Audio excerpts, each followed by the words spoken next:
Graça e paz, pessoal. Eu estou aqui a convite do canal Frutificando para o Senhor.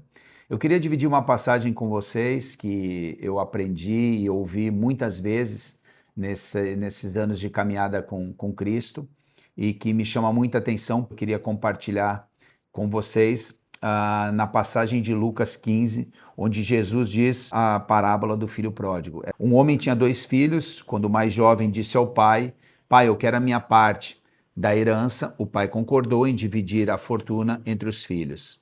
Poucos dias depois, este filho mais jovem juntou toda a parte dele, viajou para uma terra distante e ali gastou todo o dinheiro de maneira irresponsável. Essa primeira parte fala muito comigo a respeito do mundo que nós estamos vivendo, né? Muitos de nós, em menor ou maior grau, muitas vezes nos colocamos numa situação de achar que nós podemos tomar o nosso rumo, a nossa direção e podemos fazer as coisas a força do nosso braço, pela nosso conhecimento, nossa sabedoria, e muitas vezes nos colocamos em situação equivocadas e erradas, até porque quando você está na sua direção, na sua mente, afastado de Deus, achando que pode resolver tudo sozinho, jamais devemos nos afastar de Deus e achar que podemos tomar o rumo e tomar as nossas decisões sem ter a presença do Espírito Santo dentro da gente. Às vezes nós tomamos decisões parecidas e que isso fique na nossa mente para que a gente nunca esqueça que sem Deus nada é possível, nada temos e nada somos, né? Quando o dinheiro dele acabou, uma grande fome espalhou-se sobre a terra e ele começou a passar necessidade. Então, muitas vezes, no meio do caminho, a gente acha que tudo vai dar certo, que tudo vai acontecer para o nosso bem, e a gente não conta com as pedras no caminho. E quando elas vêm, e elas virão, porque a palavra de Deus diz que no mundo tereis muitas aflições, né?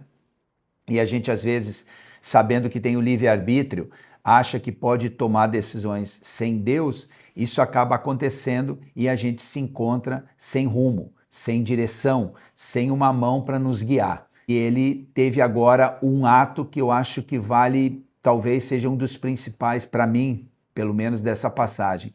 Ele se arrependeu, ele começou a ver o erro que ele tinha cometido. Depois que ele começou a passar necessidade, foi então ele a um fazendeiro local pedir para trabalhar na fazenda, e este mandou-o para o seu campo para cuidar dos porcos.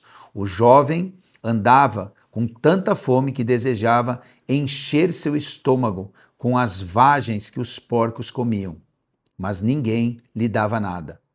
Então você vê que quando você está com Deus, você sempre vai encontrar o refúgio, sempre vai encontrar a comunhão, a direção de Deus. Às vezes você pode demorar, Deus sabe o melhor para você, mas a gente não tem, a gente ficando realmente a gente fica sem direção, sem rumo e fica perdido, como ele ficou. Foi aí, quando finalmente voltou ao seu juízo, disse consigo mesmo: "Lá em casa, até os empregados do meu pai têm comida de sobra, e aqui eu estou morrendo de fome. Eu vou para casa, junto do meu pai, e lhe direi: Pai, eu pequei contra o céu e contra o Senhor, e já não mereço ser chamado seu filho. Por favor, trata-me como um dos teus empregados." Isso mostra um arrependimento, né? De alma, de coração. Realmente a gente vê muito claramente que ele estava arrependido, não eram palavras somente para que o pai o aceitasse de volta, e que foi misericordioso, que agiu exatamente como Deus age com a gente, ou seja, nos aceitou de volta. E não só isso, deu uma grande festa, celebrou como uma ovelha perdida que estava retornando à sua casa. Isso foi um motivo de muita alegria para o pai, era a coisa mais importante, não o que ele tinha feito de errado, mas o arrependimento e o estar encontrando ele. Como diz na palavra, né, aqui, ele estava morto e voltou à vida. Deus está sempre de braços abertos. Ele sabe as nossas fraquezas, as nossas dificuldades, e quando nós erramos e nos arrependemos de coração, ele estará sempre pronto, de braços abertos. Qual foi a reação do irmão dele, né, que estava em casa trabalhando para o pai? Então aqui nós vamos ler um pouquinho sobre isso. Mas o filho mais velho estava nos campos trabalhando. Quando ele volta para casa, ouviu a música, as danças e perguntou a um dos servos: o que está acontecendo? Seu irmão voltou, contou ele.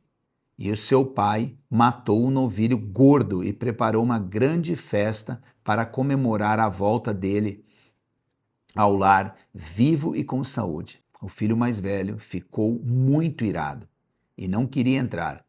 O pai saiu e insistiu com ele. Porém, ele respondeu ao pai: estes anos todos eu tenho trabalhado como um escravo para o Senhor e nunca me recusei a obedecer às suas ordens. E durante todo este tempo, o Senhor nunca me deu nem mesmo um cabrito para festejar com os meus amigos. Mas quando volta esse seu filho, depois de gastar o dinheiro do Senhor com prostitutas, o Senhor comemora matando o novilho gordo. Olhe, meu filho, disse o pai, você está sempre comigo e tudo o que tenho é teu. Porém, é justo comemorarmos, pois ele é seu irmão. Estava morto e voltou a viver. Estava perdido e foi achado. Será que o filho estava ao lado do pai esse tempo todo, dizendo que estava trabalhando, e verdadeiramente ele estava, né? Mas por qual razão?